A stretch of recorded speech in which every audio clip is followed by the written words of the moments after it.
আজ সকাল 10টার মুম্বাইয়ের গোরেগাঁও রেলওয়ে স্টেশনেতে একজন বয়স্ক মানুষ ট্রেনের সামনে এসে আত্মহত্যা করার চেষ্টা করছিলেন। আশপাশের লোকেরা ওনাকে বাঁচিয়ে নিয়েছেন। আসুন জেনে নেওয়া যাক কি কারণ ছিল যেটা একটা বয়স্ক মানুষকে এটা করতে বাধ্য করছিল। ছেড়ে দাও আমাকে, কেন আমাকে ধরে রেখে দিয়েছো? ছেড়ে দাও আমাকে, আমি বাঁচতে চাই না। কি করব আমি বেঁচে থেকে? কিন্তু আপনার সাথে কি হয়েছে? আপনি কেন আত্মহত্যা করতে চাইছিলেন? কি হয়েছে? আমার সঙ্গে কি হয়েছে? আমাকে আমাকে আমার একমাত্র ছেলে বাড়ি থেকে বার করে দিয়েছে ধাক্কা মেরে। আমি আমার ছেলেকে এত আদর যত্নে বড় করলাম, আর ও আমাকে ধাক্কা মেরে বাড়ি থেকে বার করে দিল। এটা তো খুবই দুঃখের কথা। এ কি অবস্থা আমাদের আজকালকার সমাজের। আপনার ছেলে কি করেন? কি কাজ করে? স্কুলে যায়। টিচার বুঝি? না, পড়াশোনা করে, স্কুলে পড়াশোনা করে। এখন 8 বছর বয়স। হ্যাঁ, কি বললেন আপনি? কি বললাম আমি? আপনার ছেলের কত বয়স হলো? কত বছর বয়স? আপনি যে বললেন 8 বছর বয়স। আমার ছেলে 8 বছর বয়স মাত্র আমাকে ঘর থেকে বার করে দিল, আমি মরেই যাব। আপনারা শুনতেই পেলেন, ইনি দাবি করছেন যে এনার 8 বছরের ছেলে এনাকে বাড়ি থেকে বের করে দিয়েছে। কি এমন ঘটেছিল? কে এই 8 বছরের বাচ্চা? রেল লাইনে মাথা দিচ্ছিলেন যে বয়স্ক মানুষ, তার 8 বছরের ছেলের খোঁজ আমরা পেয়ে গেছি। আসলে তিনি একজন 33 বছরের সফটওয়্যার ইঞ্জিনিয়ার। বয়স্ক মানুষটির মস্তিষ্কের সমস্যা থাকার জন্য উনি এখনো ছেলেকে 8 বছরেরই ভাবেন। ওনার ছেলে আমেরিকায় থাকেন, আর সে ওনাকে বাড়ির বাইরে বার করে দিয়েছেন। আর তারপরেই বয়স্ক মানুষটি আত্মহত্যা করার চেষ্টা করেন। আসুন আসুন ওনার ছেলেকে জিজ্ঞেস করি উনি এটা কেন করলেন। Sir, 1 minute. স্যার একটা প্রশ্ন ছিল। স্যার, এটা কি সত্যি খবর যে আপনি আপনার বাবাকে বাড়ি থেকে বার করে দিয়েছিলেন? হ্যাঁ, এটা সত্যি। স্যার আপনি এটা কেন করলেন? আপনার কি এটা একদম খারাপ লাগলো না? হ্যাঁ, বার করেছি আমি, আর খারাপও লাগেনি। আপনি চেনেন ওনাকে? আপনি কখনো সহ্য করেছেন? ওনার অ্যালজাইমার আছে, ওনাকে সামলাতে সামলাতে পাগল হয়ে যাচ্ছি আমি। আমার একটা নিজস্ব জীবন আছে, আমার ওয়াইফ আছে, বাচ্চা আছে। কি করব আমি? আরে কতদিন ধরে টাকা খরচা করে ওনার ট্রিটমেন্ট করাবো আমি, আর কিচ্ছু নেই আমার কাছে। কি করে ট্রিটমেন্ট করাবো ওনার আমি? আরে আমাদের পেছন ছাড়ো, তুমি এখান থেকে দূরে কোথাও চলে যাও। বিরক্ত হয়ে গেছে আমি তোমার থেকে। এই নাটক দেখার জন্য এখানে দাঁড় করিয়ে রেখেছো। এবার আনন্দ পেয়েছো তো? চলে যাও এখান থেকে। Sir sir sir sir sir sir, আপনিও তো কখনো ছোট ছিলেন। ইনি আপনাকে পড়াশোনা শিখিয়ে বড় করলেন, আপনাকে মানুষ করলেন, আর আপনি ওনাকে বাড়ির বাইরে বার করে দিলেন। ভালোবাসা উতলে পড়ছে? হ্যাঁ, যা যা তুলে নিয়ে যা। মাথা খারাপ করো না আমার। তোমার যা করা ছিল তুমি করে নিয়েছো এখানে ডেকে আমাকে। শান্তি পেয়েছো তো? টাকা কামিয়েছো? যাও এখান থেকে। তাহলে দেখলেন আপনারা কিভাবে একজন ছেলে তার বাবাকে বাড়ির বাইরে বার করে দিলেন। এবার এই বয়স্ক মানুষটি কোথায় যাবেন? কার ভরসায় বাঁচবেন? ইনি এনার সারা জীবনের পুঁজি ছেলের ওপর খরচ করেছেন, আর সেই ছেলেই আজকে এনাকে বাড়ির বাইরে বার করে দিয়েছে।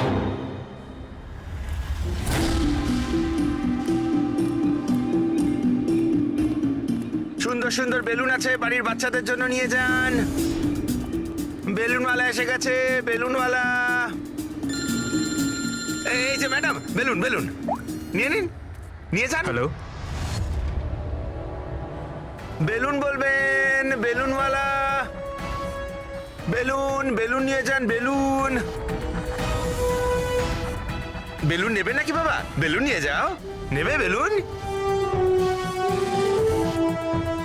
বেলুন বেলুনওয়ালা, বেলুন বেলুন নিয়ে যান।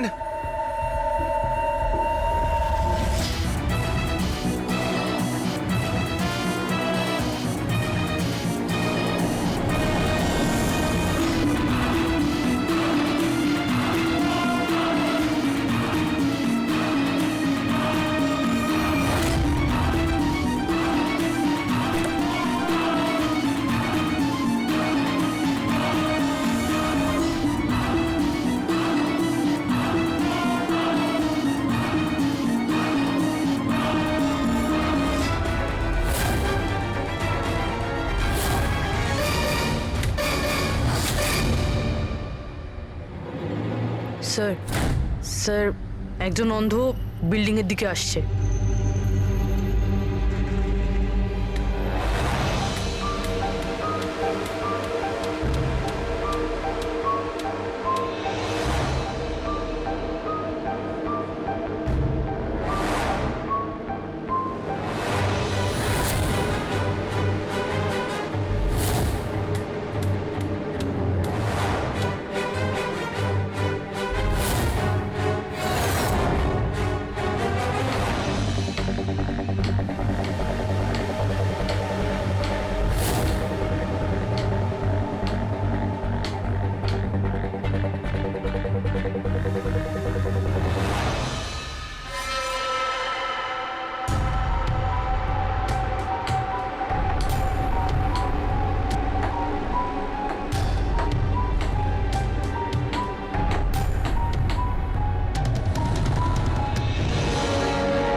এতগুলো লোক? হ্যাঁ তাই তো। স্যার এতজন অন্ধ একসাথে? আমরা তো একজন ভেবেছিলাম, এখানে তো 8-10 জন বেরিয়ে গেছে। মনে হচ্ছে এটা ওদের চাল। আপনারা যাবেন কোথায়? এক মিনিট সবাই একসঙ্গে এখানে কি করে এলেন? আরে কি করছেন এখানে আপনারা? আরে সবাই একসঙ্গে কি হয়েছেটা কি? হ্যাঁ কি হয়েছে? এখানে চোখের ফ্রি চেকআপের ব্যবস্থা করা হয়েছে। সম্পদ বলল, মানে ওই আমাদের এখানে ডেকে এনেছে। দেখুন এখানে কোনো ক্যাম্প হচ্ছে না। আর আপনাদের এই খবরটা কে দিয়েছে বলুন তো? ওই তো ডেকেছিল আমাদের এখানে।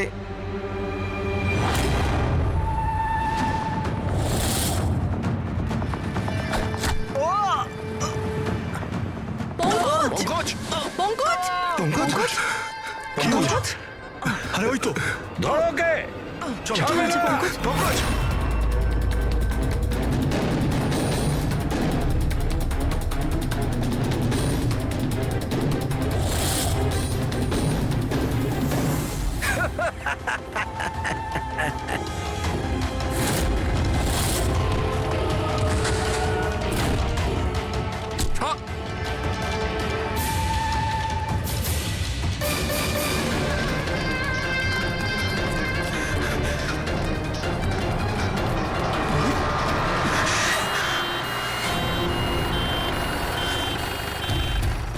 এসো এসো, তাড়াতাড়ি এসো।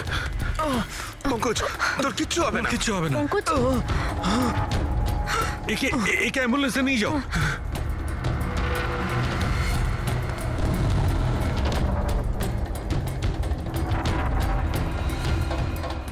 পঙ্কজ পঙ্কজ তোর কিচ্ছু হবে না। পঙ্কজ! সারিকা এ নাও, বিষটা জানার চেষ্টা করো। বিষের সন্ধান না পাওয়া গেলে আমরা অ্যান্টিডোট দিতে পারবো না। পঙ্কজ, আমাদের কথা শুনতে পাচ্ছ? পঙ্কজ শুনতে পাচ্ছে না, ওকে ঘুমোতে দিও না। আই উইশ আমাদের কাছে অ্যান্টিডোজটা আছে, না হলে ওকে আমাদের হসপিটালে নিয়ে যেতে হবে। অ্যান্ড আই এম শিওর এই বিষটা আগের বিষটার থেকে অনেক বেশি সাংঘাতিক। সারিকা একটা কাজ করো, ন্যাশনাল বায়ো সেন্টারকে ফোন করো আর ফোনটা আমায় দাও।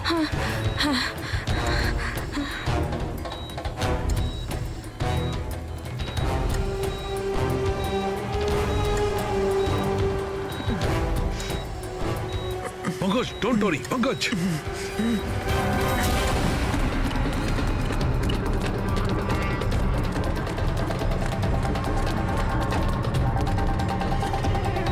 স্যার, ও মাই গড, এটা হতে পারে না। বস, ওর তো বিষটাই পাল্টে দিয়েছে। কিন্তু স্যার আমাদের কাছে এতগুলো অ্যান্টিডোটস আছে, একটা তো অন্তত কাজ করবে। কোনো কাজ করবে না বস, এটা গাছের বিষই নয়, ও বিষটা পাল্টে দিয়েছে। এবার কি হবে সালুকে? কিছু একটা করো। পঙ্কজ, পঙ্কজ কিপ ব্রিদিং, সব ঠিক হয়ে যাবে। হ্যাঁ,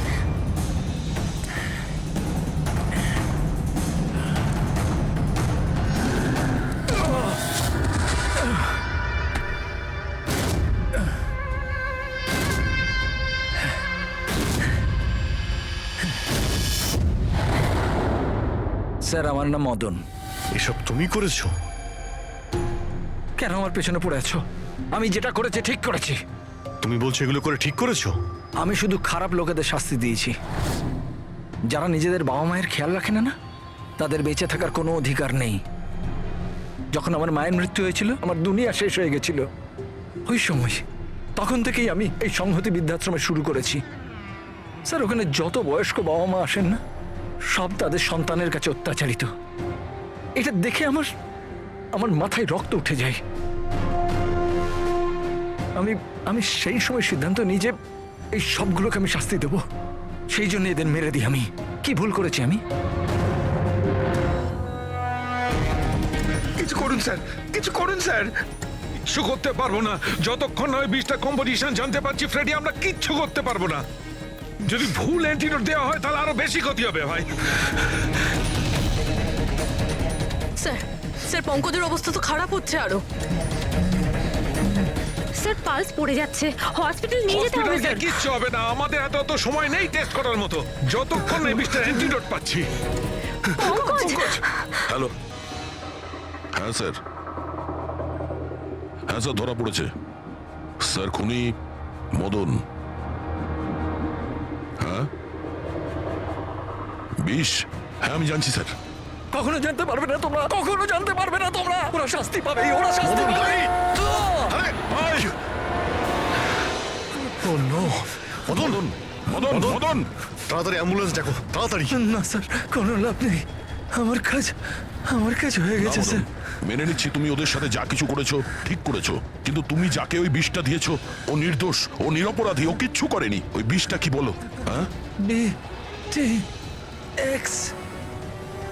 স্যার, ওই বিষটার নাম BTX স্যার। সালুকে ওই বিষের নাম হলো BTX।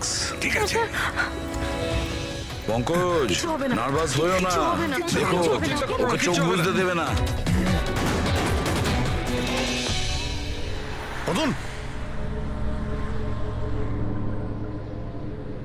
ব্যাস হয়ে গেছে, হয়ে গেছে। You will be alright. আর পঙ্কজের কিচ্ছু হবে না, কিচ্ছু হবে না। ওয়েলকাম মাই বয়, ভয় পেও না, কোনো ক্ষতি হবে না তোমার। তুমি মানুষ হিসেবে সত্যি ভালো ছিলে, কিন্তু যা করেছো তা খুবই খারাপ। এই তো চলে গেল অভিজিৎ, কিন্তু যাই হোক এর ওই বৃদ্ধাশ্রমটাকে বন্ধ হতে দেব না।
এবার এই আগুনে অনেক মানুষ জ্বলবে।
আরে কানা নাকি, দেখে যেতে পারিস না?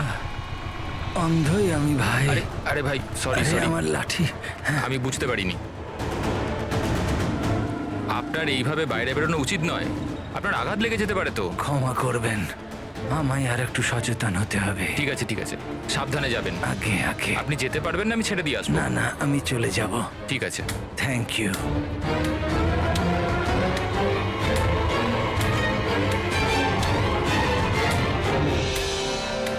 কি হলো রে বাবা, এ ব্যথা করছে কেন?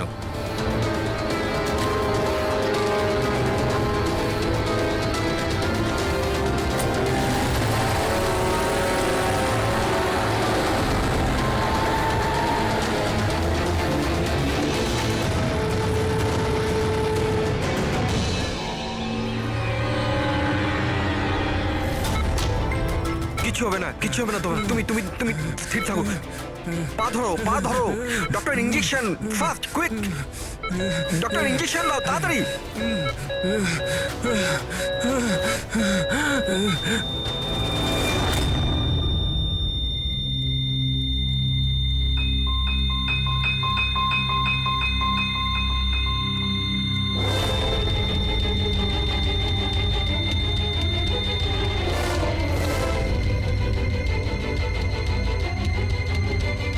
ও my god, he is dead. আর এনার মৃত্যু ন্যাচারালও নয়। এবার কি? আমি জানি প্রিয়া, ইটস এ মার্ডার। আমি ডক্টর সালুখেকে এই কেসের ব্যাপারে সব কিছু বলে দিয়েছিলাম। এতক্ষণও তো উনি ফাইন্ড আউট করেই নিয়েছেন যে রমেনের মৃত্যুর প্রকৃত কারণ কি। বিষ? রমনের মৃত্যু বিষক্রিয়ায় হয়েছে? হ্যাঁ বস, খুব মারাত্মক বিষ। প্রথমে এটা মানুষের মস্তিষ্কে প্রভাব বিস্তার করে। প্রথমে ডিলেরিয়াম, ফটোফোবিয়া, অ্যামিনেশন। তারপরে ওই বিষটা অন্য অঙ্গ প্রত্যঙ্গে প্রভাব বিস্তার করে। বাকি অঙ্গ প্রত্যঙ্গ ধীরে ধীরে কাজ করা বন্ধ করে দেয় আর মানুষের মৃত্যু হয়। ডক্টর সালুখে, এটার কোনো অ্যান্টিডোট হবে নিশ্চয়ই? সব বিষেরই অ্যান্টিডোট হয় ফ্রেডি, কিন্তু সেই জন্যে আমাদের ওই বিষের ব্যাপারে সবকিছু জানা প্রয়োজন। আর বস, এই বিষ খুব সহজে ধরা যায় না। আমাকেও অনেক ধরনের টেস্ট করতে হয়েছে ওই বিষটা আইডেন্টিফাই করতে। স্যার, বীজ দিয়ে মারা আলাদা কথা, কিন্তু এমন বীজ দেওয়া যাতে এইভাবে ছটফট করতে করতে মরবে, এটা কিরকম চমকে যাওয়ার মতো কথা না স্যার? সে যেই হোক এতটাই ঘৃণা করতো রমনকে যে ও ওকে এরকম সাংঘাতিকভাবে মেরে ফেললো। বুঝে উঠতে পারছি না কে হতে পারে, কে হতে পারে। যে কেউ হতে পারে স্যার। স্যার, ওই রমেনের জুয়োর নেশা ছিল। ক্রিকেট, রেসকোর্ট, সাট্টা, সব রকমের জুয়া। আর এইসবের চক্করে ওর 5 কোটি টাকার ধার হয়ে গিয়েছিল। 5 কোটি? 5 কোটি? হ্যাঁ স্যার, ওর কাছে হুমকি ভরা মেসেজ এসেছিল। ওর ফোন রেকর্ডে এরকম প্রচুর মেসেজ রয়েছে যেগুলো ওকে বুকিজ আর সাট্টার লোকেরা পাঠিয়েছিল।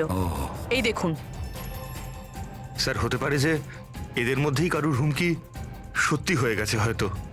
বুঝতে পারছি না, কিন্তু যেভাবে মেরেছে স্যার, মনে তো হচ্ছে না কোনো বুকির কাজ এটা। যাই হোক, এদের ডাকতে তো হবেই, দেখা যাক কিছু পাওয়া যায় কিনা। হ্যালো এসিপির প্রদ্যুমান। আচ্ছা, ঠিক আছে।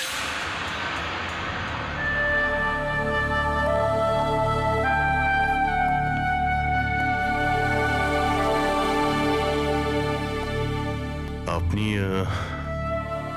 রমেনের খুড়তুতো ভাই হিতেন। হিতেন, কেউ রমনকে খুন করে দিয়েছে। কি মনে হচ্ছে আপনার, কে করেছে? আমি জানি না স্যার। স্যার, খারাপ কাজের খারাপ পরিণাম। একদিন না একদিন তো এটা হতোই।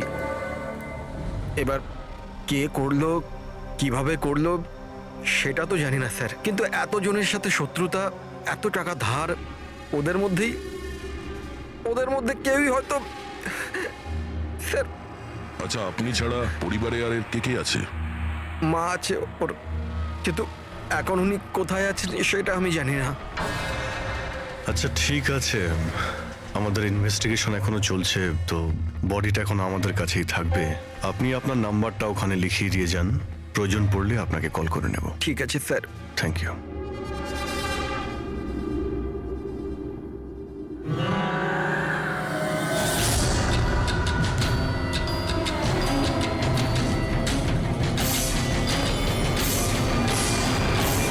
এতটা দুঃখ পাইনি যেটাও দেখাচ্ছে। বডি নেওয়ার কোনো তাড়াও নেই, যেতে বলার সঙ্গে সঙ্গে চলেও গেল। কিছু জিজ্ঞাসাও করলো না কবে বডি পাওয়া যাবে। গোলমাল আছে, গোলমাল আছে এই হিতেনের মধ্যে, গোলমাল আছে। ওকে দেখে মনে হয় এই কথাটা কনফার্ম করতে যে রমন মারা গেছে কি না। নজর রাখো ওর ওপরে। রমেন, রমেন, বাবা, সাবধানে সাবধানে। রমেন কি হলো বাবা? রমেন, ম্যাম আপনি আমার ছেলে রমেন, রমেনের কি হলো স্যার? কি হলো বাবা? কি হলো? আমি তো তোর অপেক্ষায় ছিলাম যে তুই আসবি আর আমাকে বাড়ি নিয়ে যাবি, কিন্তু তুই এত দূরে চলে গেলি বাবা। আপনি আপনার ছেলে রমনের সাথে থাকতেন না? আগে না স্যার, আপনি স্যার আমার নাম মদন। ভগবান, আমাকে কেন রেখে দিলে? আমাকেও তো নিয়ে নিতে পারতে। মা, নিজেকে সামলাও। আর কত কাঁদবে ওই মূর্খটার জন্যে? ও নিজের কর্মের ফল পেয়েছে। না বাবা, এরম বলো না। ও যেমনই ছিল, ছেলে তো ছিল আমার। কেন, কি এমন করেছিল ও ওনার সাথে? উনি ওনাকে বাড়ির বাইরে বার করে দিয়েছিলেন, রাস্তায় একা একা ছেড়ে দিয়েছিলেন। কি কারণে? বলেছিল মা অনেক দিন হয়ে গেছে, বাড়ি বিক্রি করতে হবে, আর আমার খরচ চালানোর মতনও ক্ষমতা ছিল না, এই জন্য আমাকে ছেড়ে দিয়েছিল। আর তারপর কি করতাম স্যার, ঠিক করে দেখতেও পাই না, কোথায় যেতাম আমি? ওই জন্য পড়ে রইলাম ফুটপাতে, ক্ষুধার্ত, তৃষ্ণার্ত, সহায়হীন হয়ে। হয়তো ভগবানের দয়া হয়ে গেছিল, তাই সে দেবদূত পাঠিয়ে দিয়েছিল। তার চেহারা তো দেখতে পাইনি আমি, কিন্তু সে আমায় তার সাথে যেতে বলেছিল, আর আমি তার সাথে চলে গেলাম। একটা ভালো মানুষ আমাকে এর কাছে নিয়ে গেছিল। স্যার, অ্যাকচুয়ালি আমার একটা সংস্থা আছে, সংহতি বৃদ্ধাশ্রম। আমরা ওখানে চেষ্টা করি যে এই ধরনের বয়স্কদের বাড়ির মতো ভালোবাসার সম্মান দেওয়া যায়। ওনাকে আমি বৃদ্ধাশ্রমের গেটে পেয়েছিলাম একটা চিঠি হাতে, যাতে লেখা ছিল ওনার যত্ন নেওয়ার কথা। আর ওই দিন থেকেই সংহতি বৃদ্ধাশ্রম ওনার বাড়ি হয়ে গেছে। আজ সকালে ল্যান্ডলাইনে ফোন এলো যে ওনার ছেলের মৃত্যু হয়ে গেছে। ব্যাস, উনি তখন থেকেই কাঁদছেন। আসলে মা তো। আমি আপনাদের কাছে অনুরোধ করছি, এর হত্যাকারীকে ছাড়বেন না স্যার, অবশ্যই শাস্তি দেবেন স্যার, অবশ্যই শাস্তি দেবেন। দেখুন ম্যাম, আমি আপনাকে কথা দিচ্ছি, আমরা রমনের খুনিকে ছাড়বো না, তাকে কঠোর থেকে কঠোরতম শাস্তি দেব। আপনি প্লিজ এই ব্যাপারে ভাববেন না। আপনি নিজেকে সামলে নিন। মদন, তুমি ওনার খেয়াল রেখো। আরো একটা কথা, কোনো কিছুর দরকার যদি আপনাদের পড়ে, তাহলে নিশ্চয়ই আমাদের জানাবেন। দারুণ ব্যাপার। সারিকা, হসপিটালের ডক্টরের রিপোর্ট অনুসারে এর হাঁটুতে যে চিহ্নটা পাওয়া গেছে, এটা হয় কোনো অ্যালার্জির আর নয়তো কোনো বিষাক্ত ধরনের পোকামাকড়ের দংশনের চিহ্ন।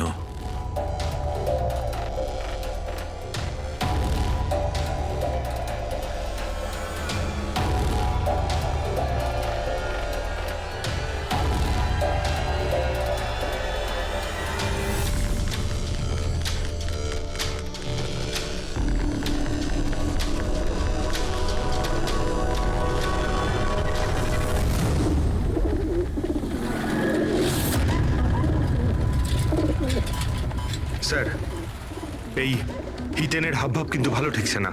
এমন এমন সব লোকজনের সঙ্গে ওর পরিচয় আছে যে ওকে সন্দেহ করাটা স্বাভাবিক।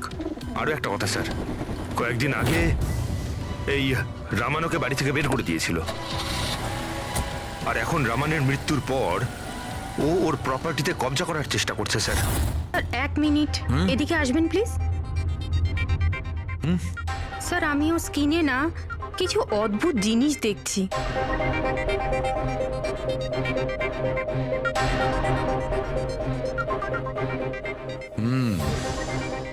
সারিকা, এই যে অদ্ভুত জিনিসটা দেখতে পাওয়া যাচ্ছে, আসলে এটা প্যারাফিন।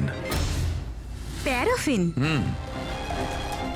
আরে, তার মানে ওই বিষটা ওর থাইতে ইনজেক্ট করা হয়েছিল? করা হয়েছে, ওই বিষটা এর থাইতেই ইনজেক্ট করা হয়েছে। তাহলে এই মোম কোথা থেকে এলো? মম মোম কোথা থেকে এলো। সারিকা এইখান দিয়ে খনি বিষ ইনজেক্ট করেছে। আসলে এই বিষটা মোম দিয়ে, প্যারাফিন দিয়ে কোটেড ছিল। এই জন্যে এর চামড়াতেও আর এর রক্ততেও প্যারাফিন পাওয়া গেছে। কারণ খুনি চায়নি যে এই বিষটাও শরীরে গিয়ে খুব শিগগিরই কাজ শুরু করুক, সেই জন্য ও এটাকে কোট করে দিয়েছে। আর এই যে বিষটা এসকামাইন, এটা একটা বায়ো পয়জন, জৈবিক বিষ। খুনি সেটা মোম দিয়ে কোট করেছে, এর শরীরে ইনজেক্ট করেছে, আর তারপর মোমটা এর শরীরের উত্তাপে গলতে শুরু করে দিয়েছে, আর বিষটা এর শরীরের মধ্যে গিয়ে নিজের কাজ শুরু করে দিয়েছে। তার মানে এই বিষটা কোনো লিকুইড ফর্মে নয়, বরং প্যালেট মানে ছোট গুলির আকারে এর শরীরে প্রবেশ করানো হয়েছিল। এক্স্যাক্টলি।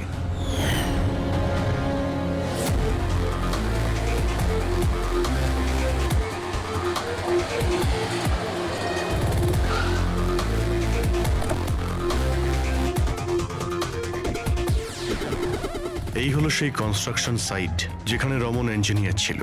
ওর কলিগেরা বলছিল যে এখান থেকে বেরোনোর পরে ওর পায়ে একটু সমস্যা হয়েছিল। কিন্তু এখানে যে সমস্ত ওয়ার্কার্সরা কাজ করে ওরা বলল যে যতক্ষণও কনস্ট্রাকশন সাইটে ছিল ততক্ষণও ঠিক ছিল। তার মানে যা কিছু ঘটেছে কনস্ট্রাকশন সাইট থেকে বেরিয়ে এসে ঘটেছে, তার মানে এখানেই হয়েছে। এখানে তো আশপাশটা খুঁজে দেখি, যদি কেউ কিছু দেখে থাকে। স্যার আপনারা যান, আমি একটু চা খেয়ে আসছি। মানে ওই চাওয়ালাকে জিজ্ঞেস করে আসছি যে কিছু দেখেছে কিনা। অভিজিৎ, এই বাচ্চাটা কনস্ট্রাকশন সাইটের সামনে কাগজ বেচছে, ওকে কিছু জিজ্ঞাসা করি।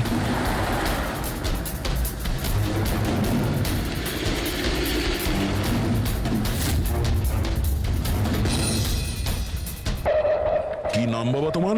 চুটকি। ছুটকি। আচ্ছা তুমি এটা দেখো তো, এটা এই ছবিটা ভালো করে দেখো, দেখো তো তুমি একে চিনতে পারছো কিনা। হ্যাঁ, এই লোকটা তো আমার কাছ থেকে খবর কাগজ কিন্তু 3 দিন ধরে আসছে না। তাহলে 3 দিন আগে তুমি এই আঙ্কেলকে এখানে দেখেছিলে? হ্যাঁ, একটা লোকের সঙ্গে ধাক্কা খেয়েছিল, ওনার চোটও লেগেছিল। ওই লোকটা কেমন অদ্ভুত ছিল। অদ্ভুত? অদ্ভুত মানে? আবে অন্ধ নাকি, দেখে যেতে পারিস না? অন্ধ আমি ভাই।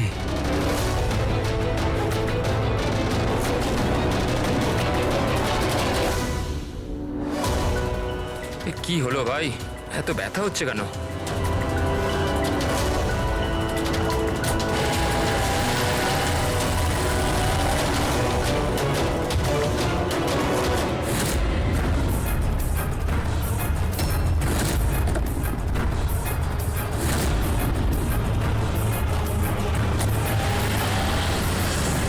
তার মানে ও অন্ধ ছিল না, ওই হামলা করেছিল রমনের ওপর। আচ্ছা এটা বলো তো যে ওই আঙ্কেলকে তুমি চিনতে পারবে? তুমি কি ওকে ঠিক করে দেখেছিলে? না। আচ্ছা ওই গাড়ির নাম্বারটা মনে আছে? না আঙ্কেল, ওই আঙ্কেলকে গাড়ি চালাতে দেখে আমি অবাক হয়ে গেছিলাম, এই জন্য গাড়ির নাম্বার মনে নেই। কিন্তু কি হয়েছে আঙ্কেল? ইঞ্জিনিয়ার আঙ্কেল ঠিক আছে তো? না বাবু, ওর কিছু হয়নি, ও অন্য কোনো কনস্ট্রাকশন সাইটে চলে গেছে, এখনো এখানে আসবে না। Thank you. হ্যাঁ তুমি এখন নিউজ পেপার বিক্রি করছো, তুমি স্কুলে যাবে না?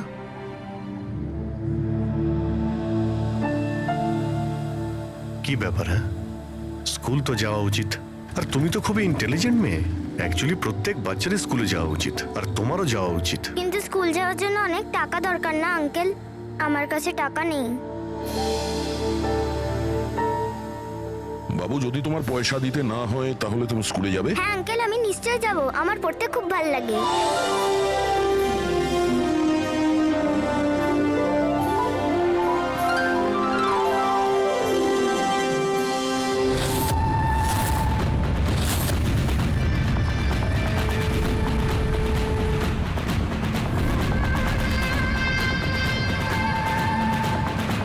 সমীর, এবার তোমার পালা।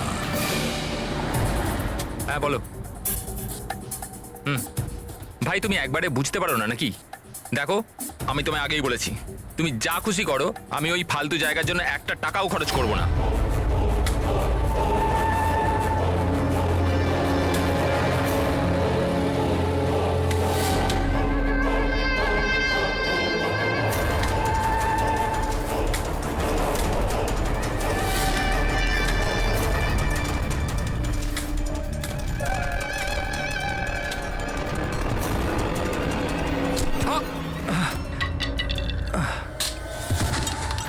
দেখতে পার।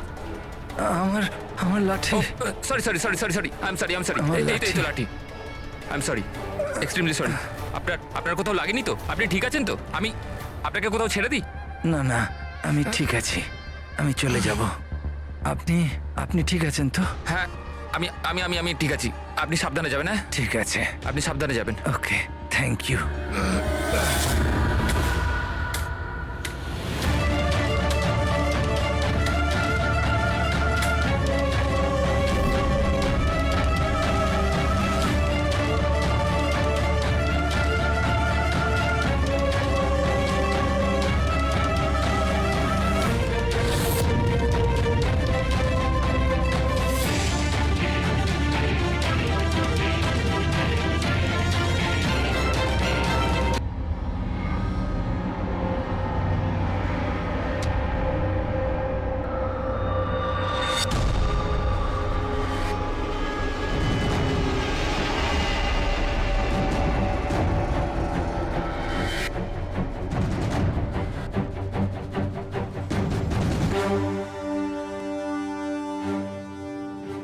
শাহরুখে, কি জানতে পারলে? বস, এই লোকটাকে যে বিষটা দেওয়া হয়েছে সেটাও কোনো গাছ থেকেই তৈরি করা হয়েছে। কি, এটাও কোনো গাছ থেকে? হ্যাঁ বস, কিন্তু এটা কি ধরনের বিষ সেটা সারিকা এক্ষুনি জেনে যাবে। এই বিষটার নাম রিকিউনিস কমিউনিস, আর এই বিষটা আগের বিষটার থেকেও অনেক বেশি বিষাক্ত আর ভয়ঙ্কর। রিকিনেস, এটা কোনো গাছের নাম নাকি? হ্যাঁ ফ্রেডি, এটা একটা গাছের নাম। আর বস, এটা কোনো সাধারণ গাছ নয়, সহজে পাওয়া যায় না। আর খুনি যে কেউ হোক, বস ওর গাছপালা সম্পর্কে খুব ভালো জ্ঞান আছে।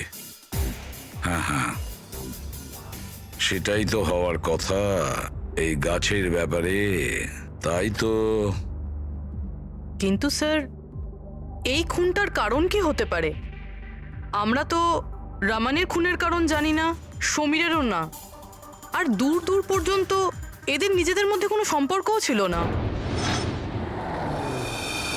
স্যার, সমীর আর রমনের মধ্যে একটা জিনিস তো খুবই কমন। কি? মাই গড, তাহলে এটাই সেই সূত্র যেটা সমীর আর রমনকে যুক্ত করে?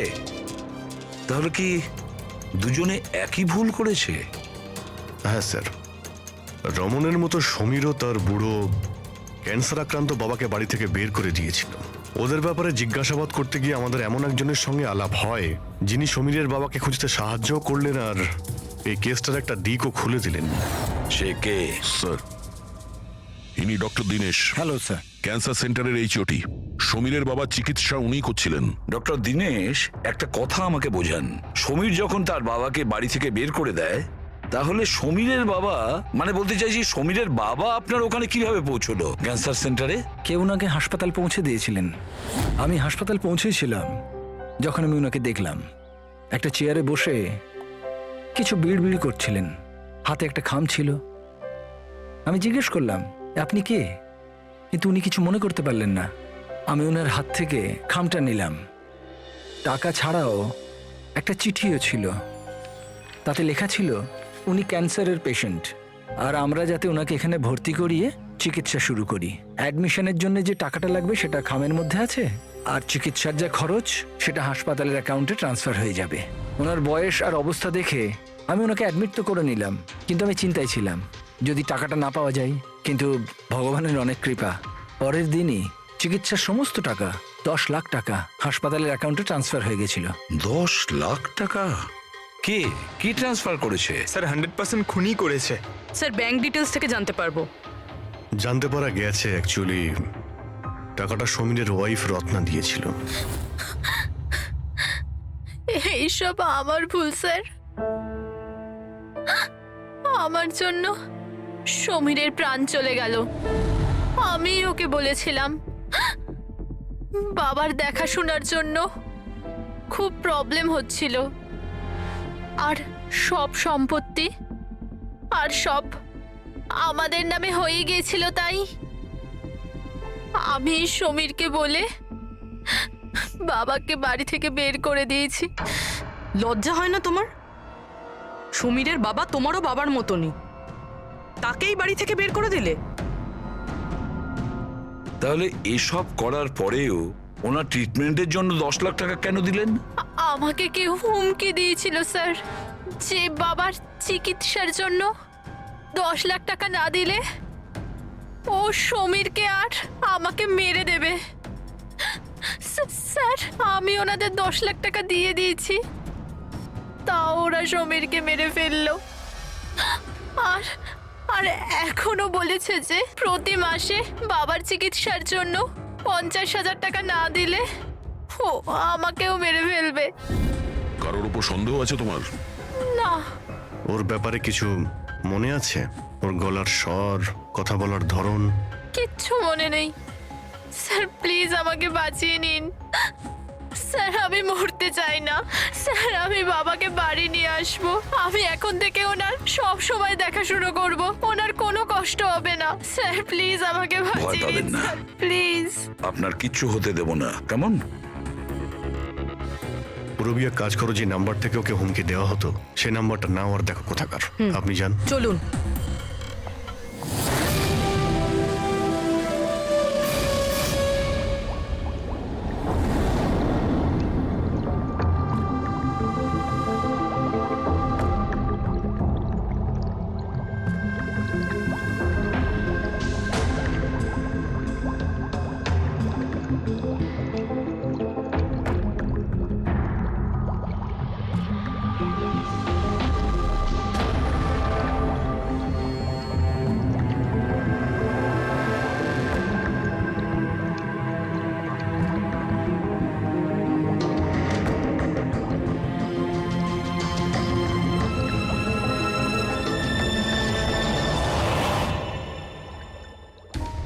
স্যার আমরা এতগুলো অ্যান্টিডোটস বানিয়েছি, কিন্তু এটার কি নিশ্চয়তা আছে যে খুনি এর মধ্যেই কোনো একটা বিষ ব্যবহার করবে? এবার আর যাই করি, আমরা খুনির মাথার ভেতরে তো আর ঢুকতে পারবো না। তোমার কথাটা একদম ঠিকই সারিকা, কিন্তু একটা কথা ভাবো, খুনি এই গাছগুলো থেকে বিষ বার করে ব্যবহার করছে। এই গাছগুলো থেকে আগেরটা থেকে আরো বেশি বিষাক্ত প্রত্যেকবার। আমাদের সব সময় প্রস্তুত থাকতে হবে। জানি না পরের বার কোন ধরনের গাছের বিষ কাকে প্রয়োগ করবে, জানি না কার ওপর, কবে, কখন, কোথায়, কোন ধরনের গাছের জানা নেই।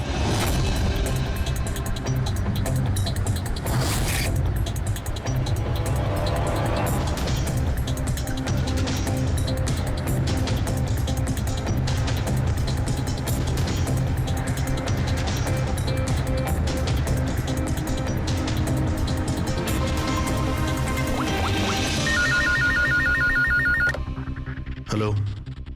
হ্যাঁ হ্যাঁ পুরবি বলো। স্যার সেই ফোন বুথটা যেখান থেকে খুনি রত্নাকে খুনের হুমকি দিয়েছিল, সেটা ওই বান্দ্রা রেল স্টেশনের কাছেই। Bandra railway station? কিন্তু ওখানে তো খুব ভিড় থাকে। ওখানে নিশ্চয়ই ও অন্ধ সেজে এই কাজটা করেনি। খুবই কঠিন এটা জানতে পারা।